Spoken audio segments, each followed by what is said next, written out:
సరే, మొదటి విషయం, ఇది రాజ్యాంగబద్ధం కాదు. రాజ్యాంగబద్ధం కాదు, మతబద్ధం కూడా కాదు. ఏది మతబద్ధం అసలు? ఏది మతం అసలు?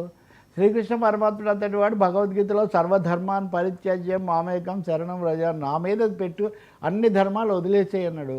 అంటే అన్యమతం అని ఒక ఉద్యోగంలోకి తీసుకున్నప్పుడు ఒక మాట ఇచ్చి వాళ్ళని ఉద్యోగంలోకి తీసుకున్నాక ఇప్పుడు వాళ్ళ మెడ మీద కత్తి పెట్టి మీరు ఉంటారా, వీఆర్ఎస్ తీసుకుంటారా, లేదా వేరే శాఖలోకి పోతారా అంటే ఏం నేరం చేశారని వాళ్ళు పోవాలి? వాళ్ళు వేరే మతమై ఉండడమే వాళ్ళ నేరమా?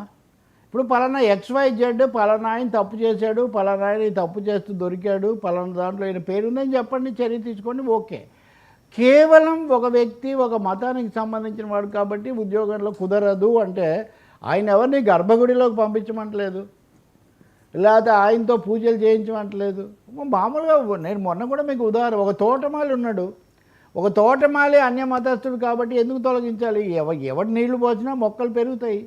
ఒక మెకానిక్ ఉన్నాడు, ఎలక్ట్రీషియన్ ఉన్నాడు. మనకు బాగా తెలుసు, మన నగరాలు పట్టణాల్లో కొన్ని పనులు కొన్ని మతాల వాళ్ళు ఎక్కువగా చేస్తుంటారు. ఉదాహరణకు పాత తాళాలు రిపేర్కి కొంతమందే చేస్తుంటారు.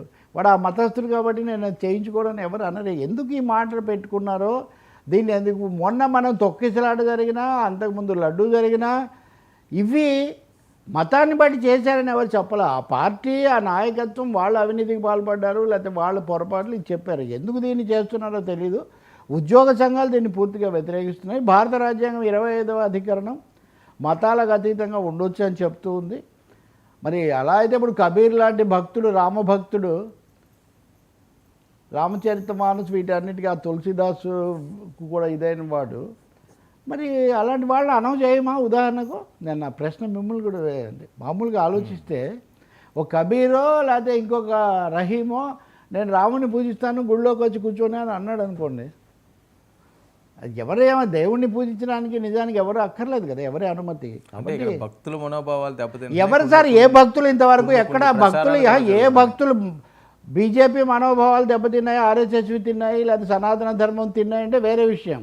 అరే ఈరోజు వచ్చింది ఆ వెంకటేశ్వర స్వామి ఆలయము, తిరుమల తిరుపతి దేవస్థానము, హఠాత్తుగా ఎవరు అసలు ఎప్పుడన్నా అడిగారా? నేను చెప్తున్నాను కదా, తోటమాలిని, రోడ్లు ఊడ్చేవాడిని, లేకపోతే మెకానిక్ను, లేదా కంప్యూటర్ టెక్నీషియన్ను మార్చాల్సిన అవసరం ఏముంది? ఇప్పుడు గూగుల్ కంప్యూటర్లో ఏ కంప్యూటర్లు అక్కడి నుంచి తెచ్చుకుంటే అవి ఎవరు తయారు చేస్తున్నారు, ఎక్కడ వస్తున్నాయి ఇవి? కాబట్టి తప్పు ఉంటే తీసుకోండి తప్పకుండా. రెండోది, రెండు కండిషన్స్ ఓకే అప్లై. ఏమి?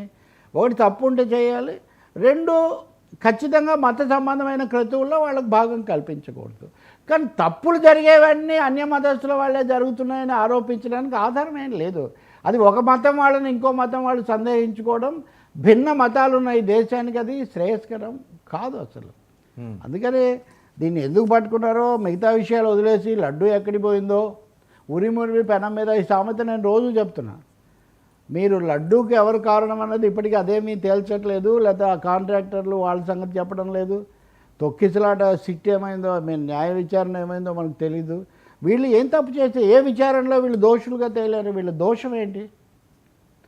కాబట్టి ప్రభుత్వము చాలా గౌరవప్రదంగా మేము తీసుకుంటామని వాళ్ళు ఏదైనా భావిస్తే వేరే విషయం, కానీ వాళ్ళ మీద మేము నిషేధం పెట్టాము, వాళ్ళు ఏదో తప్పు చేశారు, వాళ్ళు ఇక్కడ ఉండడానికి హక్కు లేదు అని వెంటాడడం మటుకు చాలా పొరపాటు.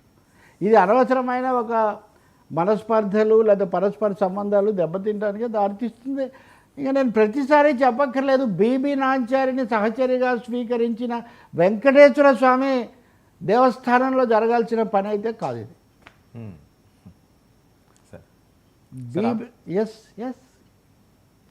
నవాబ్ గారి కుమార్తె, ఆమెకు బీబీ నాంచారి అని పేరు పెట్టింది కూడా చిన్నజీయర్ స్వామి, రామానుజాచార్యులే పెట్టారని చిన్నజీయర్ స్వామి గారే చెప్పారు. మతాలు కాదు సార్, మనుషులుగా మానవతా కోణంలో చూడండి. వాళ్ళు ఏం తప్పు చేశారంటే ఒక ఉద్యోగం మీద చర్య తీసుకోవచ్చు. కేవలం అతను సాయిబనో లేకపోతే ఇంకొక పీటరనో లేకపోతే ఇంకొక సిక్ అనో చర్య తీసుకుంటామంటే ఏం న్యాయం? మనం ఏం మెసేజ్ ఇస్తున్నాము? కాబట్టి మీరు అన్నట్టుగా మనోభావాలు ఎవరెవరు ఎప్పుడెప్పుడు వెలుగుచ్చారో వాటిని నమోదు చేసి అవే ప్రజల ముందు పెట్టండి, పోనీ పారదర్శకంగా.